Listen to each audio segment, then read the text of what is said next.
So how do we define what consideration is? At law, generally consideration is defined as something of value given in exchange for a promise. So it's regarded as the agreed price of the promise. There are two aspects to this definition.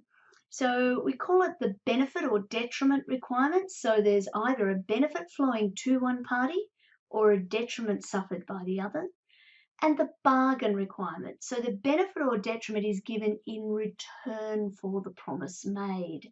So I thought I'd pull out actually my old Butterworth's Australian Legal Dictionary. It's one of the few physical documents that I actually continue using these days. It was a present actually for my admission.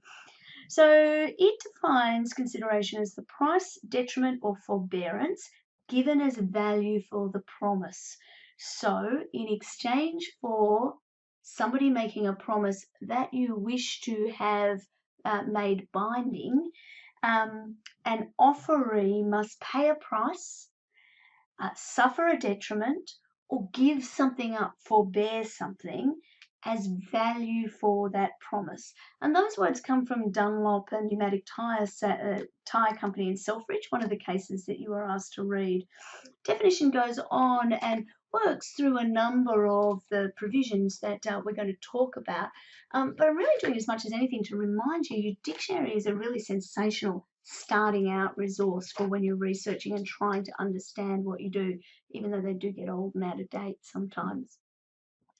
So what do we mean by this idea of the benefit or detriment requirement? The words originally came from a statement described by some as the classic definition of consideration. So Justice Lush in Curry and Mesa, all the way back in 1875, said, "A valuable consideration in the sense of the law may consist of some right, interest, profit, or benefit accruing to one party, or some forbearance, detriment, loss, or responsibility given, suffered, or undertaken by the other." So we're looking for this two-way. On one side, a benefit, on the other side, a detriment.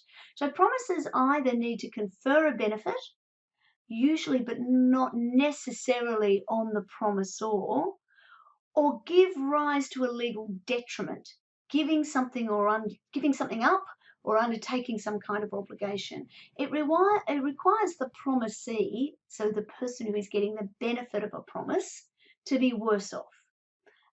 Although, as we'll explore, given the rules around consideration, this isn't always in fact the case. So how does that work with the bargain requirement?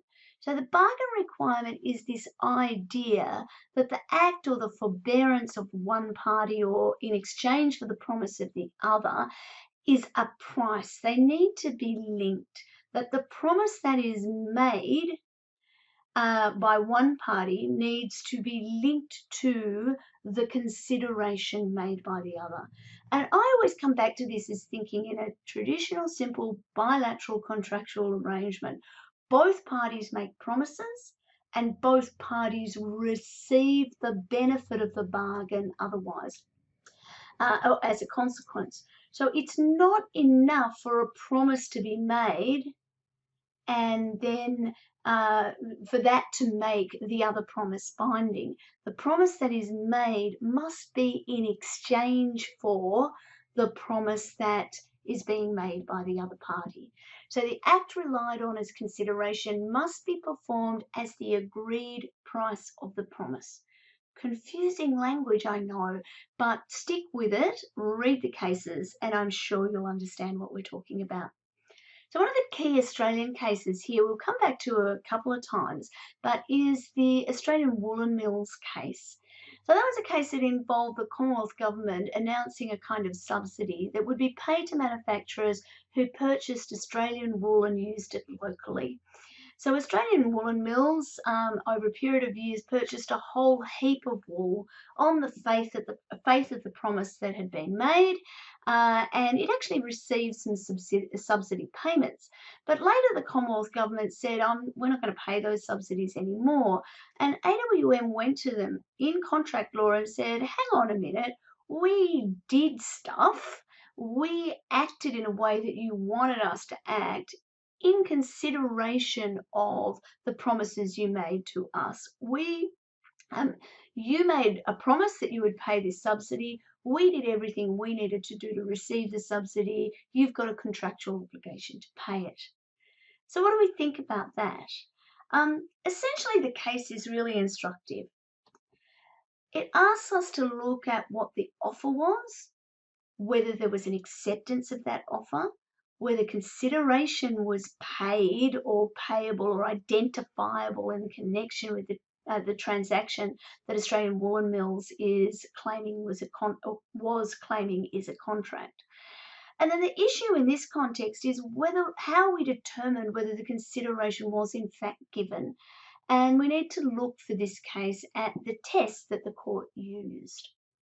So this is one that a number of students really struggle with, and sometimes it can be because they're only reading just the extracts that are in the casebook, which mostly for our purposes are really useful and really all that you need. But this particular case is one that is worth going through in its entirety, because it really does highlight some of the most important issues that we deal with and explains how they apply in an Australian context in a really useful way. So having said that, what was it that the courts actually found? The High Court held that between the Commonwealth's announcement, so the time that an offer or a promise was made, and the time that Australian Woollen Mills participated in the act of purchasing wool, so that was the act that the Australian Woollen Mills put forward as being the executed consideration for the promise. There needed to subsist this idea of a quid pro quo. So quid pro quo, Latin for this, for that. We use it as a technical legal expression, so I'm really not going to have a problem with you using it, because using it in the correct way demonstrates that you understand the concept. But at the end of the day, it's one of those examples of Latin saying exactly what would be simpler to understand in plain English. So if I'm going to hold you to your promise to give me this, it needs to be clear that I've agreed to give you that in exchange for this. So this is for that, and that is for this. Here there was nothing, as far as the High Court could see anyway, that the Commonwealth said which suggested that the payment of the subsidy was promised in return for AWM, Australian Woollen Mills, purchasing the wool. The Commonwealth's announcement was part of its policy to induce and to support the wool industry in Australia. There was no consideration, the court found, because there was no quid pro quo. There wasn't an exchange of one thing, an act, for another thing, a promise. So we'll come back to this case a couple of times, but it's well and truly worth having a look at it. So in addition to this bargain requirement, another thing that we need to think about is the extent to which a bargain is or is not different from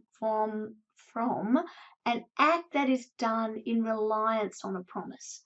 So the case that your text refers you to here is the Beaton and McDivitt case, a New South Wales case from 1987. The facts were essentially that McDivitt suggested that Beaton live rent-free on some land that McDivitt held and use that land for permaculture, in return ultimately for a free land transfer when zoning regulations had changed. Beaton lived and worked on the land for 7 years. Ultimately, though, the parties had a falling out, and the dispute between them led to a claim for a transfer of the land under contract.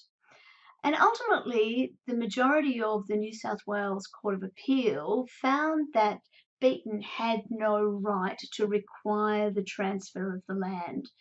It's worth having a look at the judgments here in detail, and in particular, make sure that you understand the differences between the judgments of Kirby, McHugh, and Marnie. Ultimately, what we can glean from this case is that acting in reliance on a promise isn't consideration on its own. in fact, the act needs to be done in return for the promise. So there was a remedy here potentially in estoppel, but not in contract law. There is no contract, but McDivitt may well be stopped from acting in a way that was contrary to the lack of existence of a contract. It's worth comparing this to with Carlisle and Cavolic smokeball because the outcome can be seen to be quite different.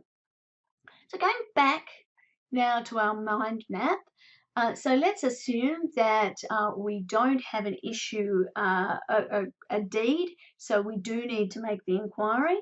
First step, is there a benefit or a detriment requirement? Curry and Nisa is a precedent for the existence of this, and I've just spoken earlier about some of the other cases in this space. So we're asking ourselves the really important questions here. Does the promise confer a benefit, and does it give rise to a legal detriment? We also need to make sure that the benefit or detriment in the promises is linked to the bargain requirement, so the Australian Woollen Mills requirement. And here we need to distinguish between a bargain that is made in exchange or acts that are just done in reliance on a promise. And then ultimately you need to think about whether the benefit or detriment or the bargain complies with the rules, which is what I'm going to cover in the next little mini video.